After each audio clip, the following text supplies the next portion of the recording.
Hi, this is Stephanie Miller from The Stephanie Miller Show. Please enjoy this exclusive clip from my show on Political Voices Network. Good morning, Jason.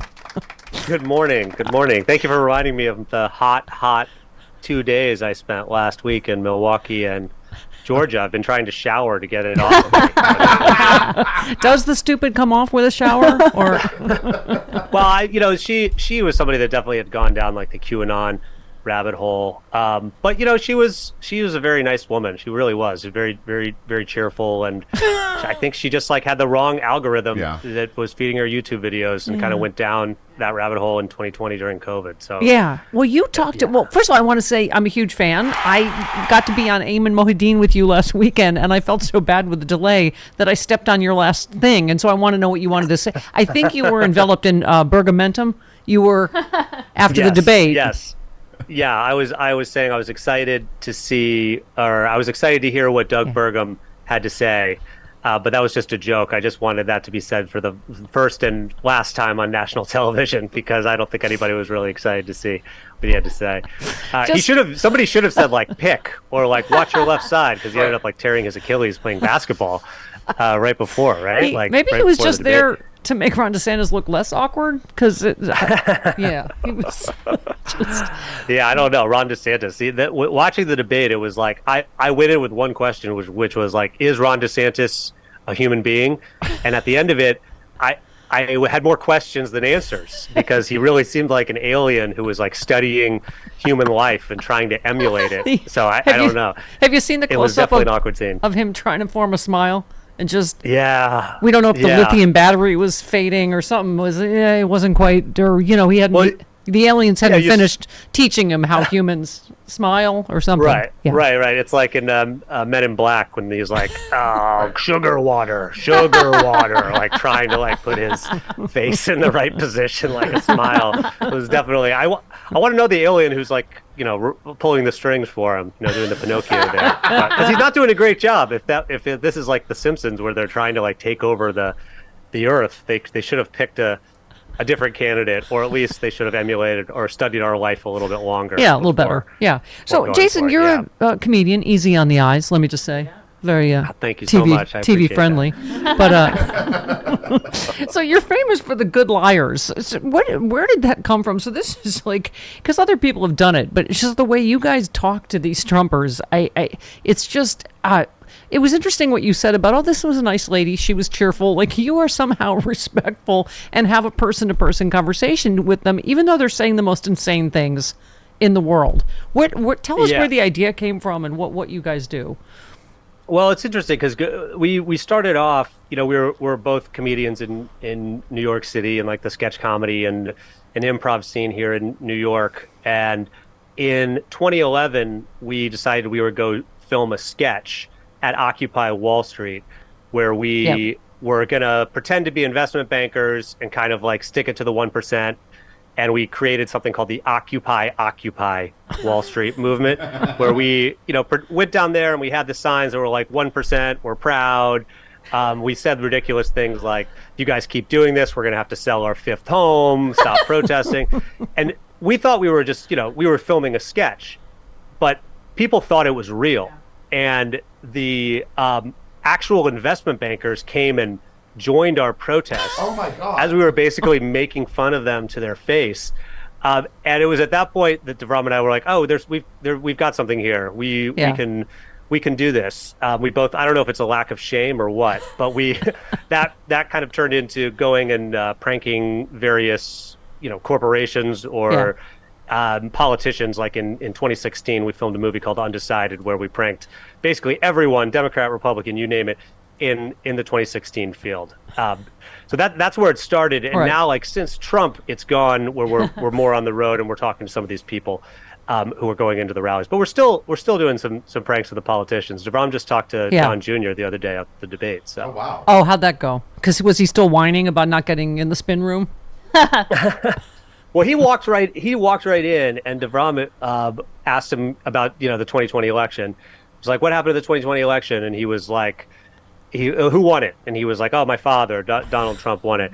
And he was like, "But there's no evidence of it. Can you name like one bit of evidence?" And then Don Jr. kept on saying like, because Biden's selling out to China and because he can't form a sentence. And he said nothing about evidence of like no evidence of voter fraud or any of that stuff. Yeah. So he really, when pressed, he didn't like pull anything out that was like, oh yeah, it was stolen. So it was kind of interesting. Did he offer you? It was a 30-second interaction, but yeah, it was a valuable 30-second. Did he try to buy you off of some coke? I mean, you don't have to say if you don't want to. I'm not going to say. But we've had a couple interactions with Don Jr. And I will say this about him, like I know we like to make fun of him, ourselves included. We've made fun of him. We made a book cover for his book Triggered, and we called it "Daddy, Please Love Me," and we put it in bookstores. We redid his book covers. But we saw him in Iowa for the first time in 2020, and I will tell you what, he is actually a gifted public speaker, and that should scare people, because I know there's the caricature, but he actually has a lot of charisma. So be warned. So America, did Ted Bundy. Okay, so as opposed to his brother too. Yeah, exactly. So wait, this is the same. This is your same interview. Let's take a listen. Hang on. And Donald Trump loves this country. He's done more for you than you realize. And Jack Smith. What's an example of that? What's an example of that? Look it up. I'm not your secretary. Oh. My point is, Jack Smith is targeting the man who has done more for you and the rest of the country, and therefore that makes Jack Smith a traitor, guilty of treason, a CIA mole, and he needs to be in jail. Wow. Wow. Well, you aren't his secretary. Well, no, hang on. There's more with that. Okay. Yes. I gotta say, you're doing a great job, like on camera. Would that be something you're interested in? Oh yeah. Here, take my card. Oh, sweet. You know what I might ask is just, if you don't mind, just to show that you actually know what you're doing around the set, would you mind just like, would you be able to like shadow and kind of like get coffee for people and take notes for people for a little bit before you get in front of the camera? Maybe we could work something out where you're like an assistant or something like that. You got my email, so you email me. I'll email you, and then maybe you could end up, being an assistant, a secretary, or something like What's that. Your name? Jason Selvig. I guess it turns out that guy might be my secretary, so I'm excited about that. Oh God! Just anything to be on TV in this country, right?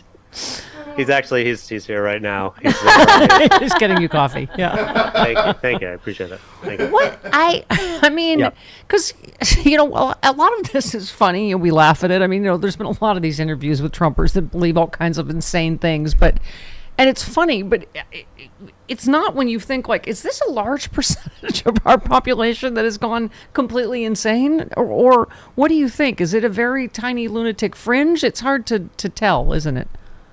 Well, I mean, if you look at, when people ask about that, it's like, what percentage of the people are like the QAnon people, like they believe JFK Sr. is alive and currently president, which we've heard like probably around 8 times at this point, going to the Trump rallies. You have to look at it like this. It's a sample audience, okay? There are the people that love Donald Trump enough to go to a Trump rally, and then there are the people that are so wrapped up in it that they believe in this really out there QAnon stuff is really not even close to being based in reality. Yeah. But I will say, like, there is a big percentage of the Trump supporters, probably like 95%, that believe the election was stolen, and that there is a great injustice going on in the country with Donald Trump with this stolen election. And that, I think, is the thing we should be worried about. More so than the fringe QAnon people, like the woman that I talked to outside the courthouse who was like, Donald Trump's, the president right now, and you got to trust the plan and all this stuff. Because those are not the people that are like going to be moved to action as much, because they're like punting to the next thing when JFK Jr. comes back and all these great things are going to happen. The people that you should be worried about is like the people that are listening to Donald Trump and just writing his posts on Truth Social and believing what he's saying about things being stolen and this being an injustice, and that these prosecutors are terrible people. So because they might be moved to action and violence or something just from listening to the president's words, more than listening to like whoever is posting his Q or is the bakers in these online forums.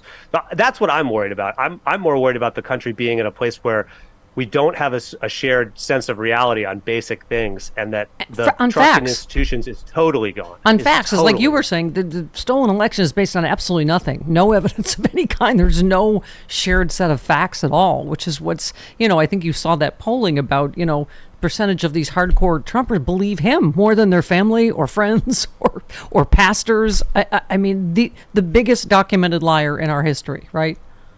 Yeah, and it's funny because it's like I have family that not my immediate family, but families are Trump supporters, and it's like I was in New York. I've been in New York for a long time, and it's just like you looked at Donald Trump and he was like, when he ran for president, it was such a joke. It was such a joke because you knew he was a liar. He lied about the ratings on on the Celebrity Apprentice and said it was the highest rated reality show when it never was.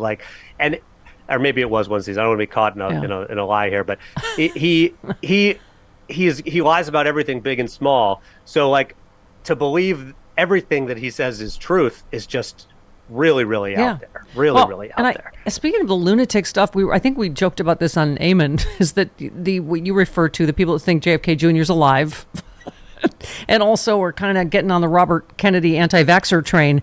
I'm like, that is going to be quite a grudge match in a primary is, dead... If it's JFK versus RFK, RFK, I don't know. It's a family affair, It's like you can be like, well, no matter what happens, I'm going to get a Kennedy. I'm going to be happy about this with my vote. Yes. So how do they think that's going to play out? I don't know. It could work. I mean, look, I think it could be that could be a good move for somebody to just have their initials changed to JFK, or if they have the initials JFK, just run for president. Now you're probably going to get a big percentage of the. I feel like you Kennedy can take away from Trump, to be honest. Kennedy from MTV, formerly the VJ, could get a big section of the primary vote, I think. I think that she might not want to take away from Trump. I don't know her politics, but she's pretty right wing. Right wing, I mean, I think so. She's like Fox News, Fox News, Jason, Fox Business, or whatever. Yeah. Does doing this work and talking to all these Trumpers, does it make you feel depressed? Are you still entertained by it? Yes. It doesn't make you of hopeful course in any way.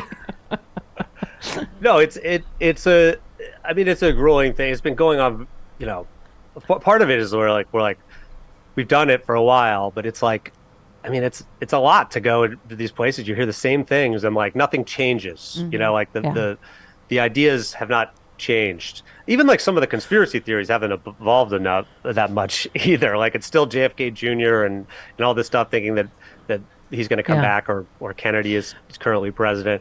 So yes, it does take its toll, being in that environment. And you do see the same people. And I will say this about going to Georgia. We went there and we're like, oh, we've seen that guy before. We've seen that guy before. We've seen that guy before. And they I think a lot of these people are this is their sense of community. This is their family. They go there and they see the same people and they're like, hey, how's it going? How's it going? What's going on? And it really is a sense of family for them. And, I wish that there was another place they all could get together, join what's going on with football league or something. What's going on with people's real friends and family and whatever, right? I mean, it's just, last question is just, do you feel fear? I mean, I feel Trump is going to be convicted and likely go to prison. What happens? I mean, do you feel like these people are going to civil war? Because again, speaking of shared facts, there are none. They don't, they said Jack Smith's a criminal, belongs in prison, blah, blah, blah. What happens, do you think? I'm scared. I mean, I'm not leading up to the, after the 2020 election and, we were at January 6th and you could kind of feel there was something in the air the night before. It was just unlike anything we'd been involved in. And I am scared that it's going to get to that level again. But Civil War, I just don't think it's going to be, it's not going to be 1800 Civil War. It's going to be a totally different type of deal. Yeah.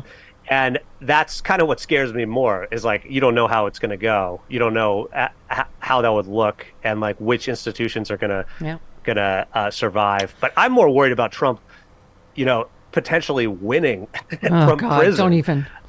We are way long on time. Write the script. Now I have to cut you off again, but your work is terrifying and brilliant, and we hope you'll come back again and again.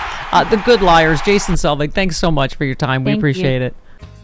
Boost your immunity now with Tapiro. The new high-potency, great-tasting elderberry gummies infused with zinc and vitamin C. Tapiro is available exclusively at healthpowerusa.com. Boost your immunity. Order your supply of Tapiro now at healthpowerusa.com.